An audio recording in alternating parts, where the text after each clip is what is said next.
Hare Krishna. Welcome to Bhaktivedanta Vidya Bhavan. Bhaktivedanta Vidya भवन में आप सभी का स्वागत है। तो ये हमारा पंचांगम वीडियो सीरीज का चौथा वीडियो है। तो हम लोगों ने इसके पहले देखा पंचांगम के 5 अंग क्या होते हैं, कैसे हमारे ये काल चक्र है, कैसे हमारा ये राशि चक्र है और कैसे सूर्य और चंद्र राशि चक्र के चारों तरफ घूमते हैं। आज हम देखेंगे कि चंद्र और सूर्य के घूमने से कैसे दिन और रात होते हैं, कैसे इनका जो राशि चक्र में इनमें कैसे घूमते हैं, क्या क्या परिवर्तन होता है, इसके बारे में आज थोड़ा चर्चा करेंगे। तो हम लोग श्रीमद् भागवतम से कुछ श्लोक लिए हैं, उस श्लोक के आधार पे हम लोग आज का चर्चा करेंगे। तो यह श्रीमद् भागवतम का 5वां स्कंध है, 21वां अध्याय का 7वां श्लोक है। एवं नम कोटय 150 लक्षाणि योजनानां मानसोत्तर गिरि परिवर्तनस्य उपदिशन्ति तस्मिन्नेन्द्रिं पुरीं पूर्वस्मान मेरोर्देवधनिं नाम दक्षिणतो यम्यां संयमनीं नाम पंचद्वारिणीं निम्नलोचनीं नाम उत्तरतः सौम्यां विभावरीं नाम ताश उदयमध्याह्नस्तमय निशीथानीति भूतानां प्रवृत्ति निवृत्ति निमित्तमित्तानि समय विशेषेण मेरोश्चतुर्दिशम्। इसका ट्रांसलेशन देखते हैं। तो सुखदेव गोस्वामी कंटिन्यू, सुखदेव गोस्वामी बोल रहे हैं, my dear king, as stated before, the learned say that the sun travels over all sides of Manasuttar mountain in a circle whose length is 95,100,000 योजनास। तो सुखदेव गोस्वामी बोल रहे हैं कि जो सूर्य जो है, जो सूर्य एक्चुअली सूर्य नारायण का रथ होता है, वो रथ पे से पूरे भूमंडल का चक्कर लगाते रहते। तो बोलते हैं जो सूर्य जो है वो मानसोत्तर माउंटेन, मानसोत्तर पर्वत है। जो हमने देखा था भूमंडल है, भूमंडल के बीचों बीच मेरू रहता है और भूमंडल के थोड़ा और आगे जाने पे ये पूरा भूमंडल मानसोत्तर पर्वत से चारों तरफ से घिरा हुआ है। तो उस मानसोत्तर पर्वत पे सूर्य नारायण, वो सूर्य जो पूरा लोक है, वो ऐसे रथ पे सवार होकर घूमते रहते हैं। तो उसका जो लेंथ है वो कितना है, 95,100,000 yojanas. On Manasottara mountain due east of mount Sumeru is a place known as Devadhani possessed by King Indra। तो ये मानसोत्तर माउंटेन को बीचों बीच में कौन सा पर्वत है, मेरू। तो मेरू के चारों तरफ, एक तरफ हो गया ईस्ट, उत्तर, दक्षिण, पूरब, पश्चिम, ऐसे 4 दिशा हो गए। तो बोले थे मेरू के जो पूरब दिशा में on the Manasottara mountain due east of mount Meru, वहां पे एक जगह है जिसका नाम है देवधनी, जो कि इंद्र का रहने का स्थान है। Similarly in the south is a place known as Samyamani. उसी तरह दक्षिण में एक जगह, उसका नाम है शम्यमणि, वो है यमराज का जगह है। In the west is a place known as Nimlochani possessed by Varun. उसी तरह पश्चिम में एक जगह है जिसका नाम है निम्नलोचनी, वहां पे वरुण देव का स्थान है। And in the north is a place named Vibhavari. उसी तरह उत्तर दिशा में एक जगह का नाम है Vibhavari, possessed by the moon god. Moon god means Chandrama, Som. Sunrise, mid day, sunset and midnight, यानी कि सूर्य उदय, दोपहर, संध्या और मध्य रात्रि occur in all those places according to specific times, thus engaging all living entities in their various occupational duties and also making them cease such duty। तो जैसे हमने बताया था कि जैसे सूर्योदय होता है तो पूरी प्रकृति जगती है और सूर्यास्त होता है तो पूरी प्रकृति सो जाती है। तो सूर्योदय से सूर्यास्त तक ये पूरी प्रकृति अपने अलग अलग कर्मों में जुड़ी रहती है। तो ये फिर से दिन होता है, रात होता है, दिन होता है, रात होता है। इस तरह जो जितने भी जीव है इस प्रकृति में, उस नियम के अनुसार उठते बैठते जागते कोई भी कर्म करते रहते हैं। तो यहाँ पे देखेंगे ये जो श्लोक है इसको पिक्चर के फॉर्म में कैसे वो देख सकते हैं। तो ये देखिए, ये हमारा है भूमंडल। यहाँ पे हमने बताया था जैसे 9 वर्ष होते हैं। तो यहाँ पे एक वर्ष है भारतवर्ष। भारतवर्ष के भारत खंड में हमारा ये पृथ्वी है और इसके बीचों बीच जो है ये सुमेरु पर्वत है, मेरु पर्वत है। तो इसके चारों दिशाएं हैं। तो इस मेरु पर्वत के जो इस दिशा में है ये जो दिशा हो गई वो हो गई ईस्ट, यानी कि पूर्व दिशा हो गई, राइट। और ठीक इसके उल्टे साइड में हो गया पश्चिम दिशा हो गई, राइट। इसी तरह ये पूरब हो गया, ये पश्चिम हो गया, तो इस दिशा में जो होगा वो क्या हो जाएगा, उत्तर दिशा हो जाएगी। और ठीक इसके उल्टे साइड में ये दक्षिण दिशा हो जाएगी, ठीक है। यानी कि हमारा जो पृथ्वी है वो सुमेरु पर्वत के दक्षिण दिशा में है। तो ये तो एक प्लेन में हो गया, लेकिन इसका मानसोत्तर माउंटेन कहाँ है, मानसोत्तर पर्वत कहाँ है जिसपे सूर्य घूमती है। तो आगे के पिक्चर में देखेंगे हम लोग। ये थोड़ा साइड व्यू है। यहाँ पे हमारा पृथ्वी है, ये इलाव्रत वर्ष के बीचों बीच होकर सुमेरु पर्वत जाता है, इसको पूरा जम्बू द्वीप बोलते हैं। इसमें ये हो गया आपका ईस्ट वेस्ट नॉर्थ साउथ, बल्कि ट्रू नॉर्थ और ट्रू साउथ। एक्चुअल में जो नॉर्थ है वो ऊपर की तरफ होता है, और एक्चुअल में जो साउथ है, जो दक्षिण है, वो नीचे की तरफ होता है। लेकिन यहाँ पे इस मेरू को एक पोल मेरू जैसे पर्वत को रेफरेंस मानते हैं, तो ईस्ट वेस्ट नॉर्थ साउथ ऐसे होता है। तो साउथ डायरेक्शन में हमारा ये पृथ्वी है। और जो श्लोक जो देखे थे हम लोग, उसमें सुखदेव गोस्वामी जो बोल रहे थे, उसके अनुसार ये डायग्राम बनाया गया है। तो इसे भूमंडल हो गया। यहाँ पे हमारा देखेंगे जो पृथ्वी, मान लीजिए यहाँ पे भूमंडल था इस तरह, यहाँ पे हमारा मानसोत्तर, यहाँ पे मानसोत्तर नहीं, मेरू पर्वत है। तो मेरू पर्वत से पूरब में, उत्तर में, पूरब में, ईस्ट में देवधनी नाम का जगह है। वो क्या है, रेसिडेंस ऑफ इंद्र, इंद्र भगवान का निवास स्थान है। ये है हमारा मानसोत्तर माउंटेन। ये जो आप देख रहे हैं ये पूरा मानसोत्तर माउंटेन है। इसी के ऊपर सूर्य भगवान हर दिन सुबह ऐसे सुबह से शाम तक चक्कर लगाते रहते हैं। तो जो ईस्ट में जो है, ये ईस्ट पार्ट है, यहाँ पे एक देवधनी बोल की जगह है जो कि इंद्र का है। इसी तरह साउथ में, दक्षिण में है शम्यमणि, जो कि यमराज का स्थान है, निवास स्थान है। जैसे हम लोग फ्लैट लेते हैं ना, हर कभी मुंबई में फ्लैट ले लिए, कभी कलकत्ता में, कभी दिल्ली में, तो इन लोगों का फ्लैट है अलग अलग जगह पे। तो उसी तरह पश्चिम में आएंगे, पश्चिम में निम्न लोचनी बोल की जगह है जो कि वरुण देव का घर है यहाँ पे। और उसी तरह उत्तर में विभावरी बोल की जगह है जो कि सोम, यानी कि चंद्रमा का घर है। तो सूर्य हर दिन इधर से चलते ऐसे ऐसे घूम के फिर इधर आते हैं, फिर इधर आते हैं, फिर इधर आते हैं, ऐसे कर करके घूमते रहते हैं। तो यहाँ पे मान लीजिए हमारा अर्थ है, यहाँ पे हमारा क्या है, पृथ्वी है। जब सूर्य यहाँ पे रहता है तो यहाँ पे जो पृथ्वी पे जो लोग हैं उनको क्या लगता है कि सूर्योदय हो रहा है। जस्ट इसके पृथ्वी के होरिजन से, जस्ट क्षितिज से सूर्य उगता हुआ दिखाई देता है। तो यहाँ पे जब यहाँ पे जो लोग हैं उनके लिए सूर्योदय हो रहा है ऐसे। फिर इस तरह आती है, यहाँ पे आती है तो क्या हो जाता है, पूरा मिड डे हो जाता है, यहाँ पर के लोगों के लिए पूरा दोपहर हो जाता है। फिर इधर जाती है तो क्या होता है, फिर पृथ्वी वालों के लिए शाम का समय हो जाता है, सूर्य ढलता हुआ सूर्य। फिर इधर आते हैं तो क्या होता है, इधर मध्य रात्रि हो जाता है, रात्रि का समय, सूर्य अस्त हो जाता है इसके। तो ठीक है, आगे देखेंगे आगे क्या श्लोक है, 8वां और 9वां श्लोक।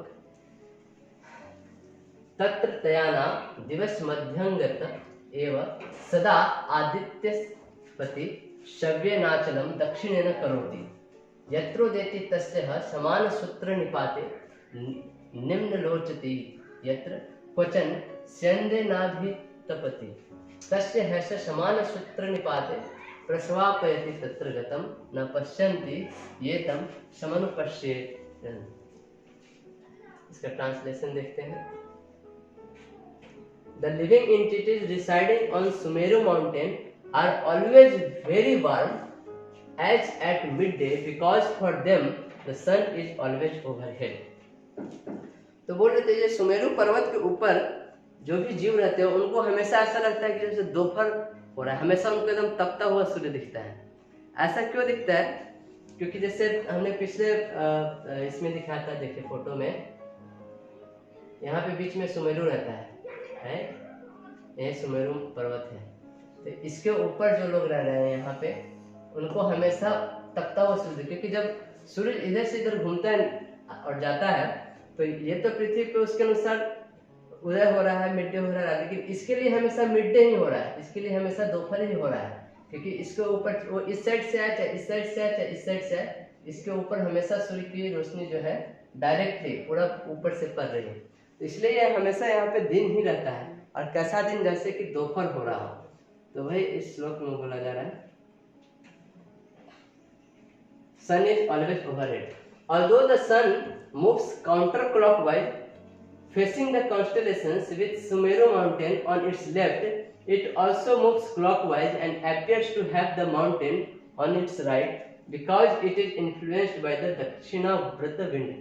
तो ये जो सूर्य है वो दक्षिणावर्त विंड, दक्षिणावर्त वायु के माध्यम से ये चारों तरफ चक्कर काटते थे। तो यहाँ पे बोल रहे हैं ये सूर्य जो है ऐसा प्रतीत होता है कि सुमेरु को अपने दाहिने तरफ रख के घूम रहा है, लेकिन ऐसा भी है कि ये सुमेरु के लेफ्ट साइड में रखते हुए घूम रहा है, मतलब कि ये दोनों स्टेटमेंट यहाँ पे बोला है, दोनों वाक्य बोला जा रहा है, काउंटर क्लॉकवाइज भी घूम रहा है और क्लॉकवाइज भी घूम रहा है। तो ये कैसे हो रहा है?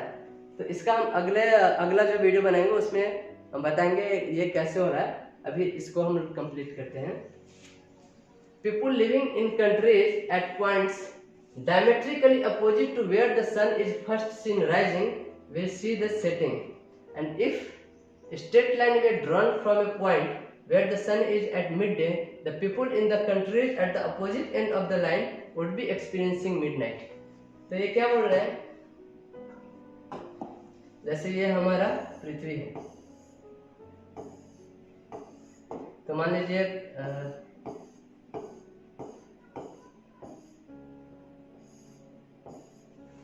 तो इधर से जब सूर्य उग रहा है, यहाँ से सन जब उग रहा है, तो यहाँ के लोगों के लिए जो सामने की तरफ हमारे तरफ जो लोग हैं उनके लिए सूर्योदय हुआ। फिर जब सन जो सूर्य है इधर घूम के ऐसे सामने आ जाएगा तो यहाँ के लोगों के लिए दोपहर हुआ। तो बोले जब यहाँ के लोगों के लिए जब सूर्योदय, जब सूर्य यहाँ पे था तो सूर्योदय हो रहा था यहाँ के लोगों के लिए, तो ठीक इसके अपोजिट साइड में जो लोग हैं उनके लिए क्या होगा? Opposite where is first seen rising will be see the sun setting. Okay, तो यहाँ पे जो लोग हैं इसके जस्ट अपोजिट में जो लोग हैं उसके लिए क्या दिखा जाए कि सन ढल रहा है, सन अस्त हो रहा है, यानी कि पीछे वाले लोगों के लिए सूर्य अस्त हो रहा है और सामने वाले लोगों के लिए सूर्य उदय हो रहा है। ठीक उसी तरह point where the sun is at midday, the people in the countries at the opposite end of the line would be experiencing midnight. तो इसी तरह जहाँ पे मध्य अपराह्न हो रहा है, एकदम दोपहर का बीचों बीच है, उसके जस्ट अपोजिट साइड में, पृथ्वी के जस्ट उल्टे साइड में जो लोग रहेंगे उनके लिए क्या होगा? मध्य रात्रि का। जिधर मध्य दोपहर रहेगा उसके ठीक अपोजिट वाले लोग क्या करेंगे? मध्य रात्रि देखेंगे। जिधर एकदम सूर्योदय रहेगा उसके अपोजिट वाले लोग क्या देखेंगे? सूर्यास्त देखेंगे। तो यही चीज को बता रहा है। Similarly, if people deciding where the sun is setting were to go to the countries diametrically opposite, they would not see the sun in the same condition. मतलब जहाँ पे कि सूर्य के पोजीशन, सूर्य की स्थिति के अनुसार कहीं पे यहाँ पे सन है तो इसके अनुसार कहीं पे सूर्योदय हो रहा है, कहीं पे दोपहर हो रहा है और कहीं पे सूर्यास्त हो रहा है। और जैसे जैसे सूर्य घूमते जाता है, सूर्योदय होते जाता है, सूर्योदय का स्थान सूर्यास्त का स्थान बदलते जाता है। तो इसी कंसेप्ट को यहाँ पे बता रहे हैं। आगे देखते हैं।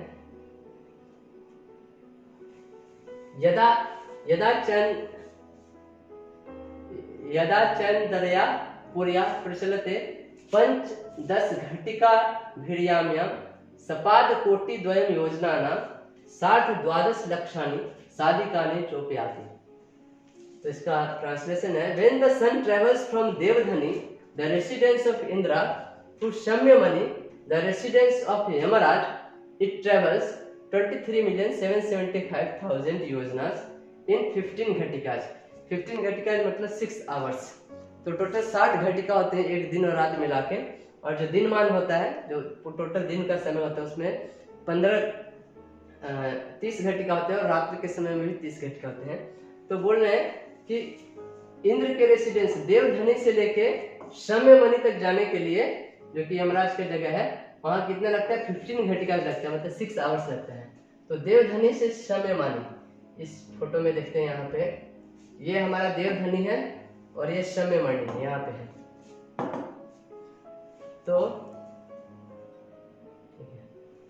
तो यहाँ से सूर्य यहाँ से यहाँ तक आने में, सूर्य को यहाँ से लेके यहाँ तक आने में कितना लग जाता है? 15 घटिका, यानी कि 15 घटिका बराबर 6 आवर्स।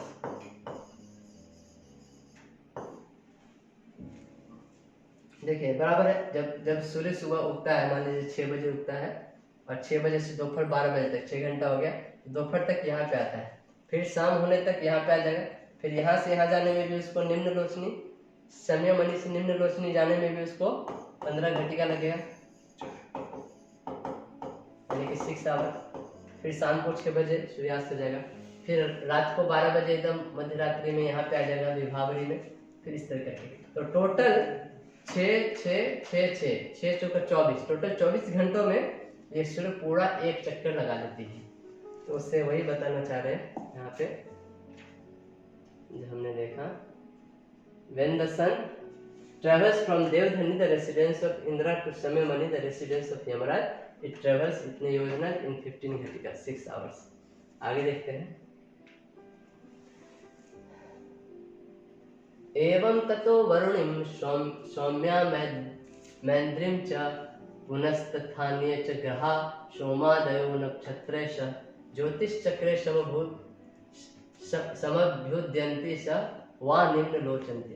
इसका ट्रांसलेशन है, from the residence of Yamaraj the sun travels to Nimlochani the residence of Varuna, and from there to Vibhavari the residence of moon god, and from there again to the residence of Indira.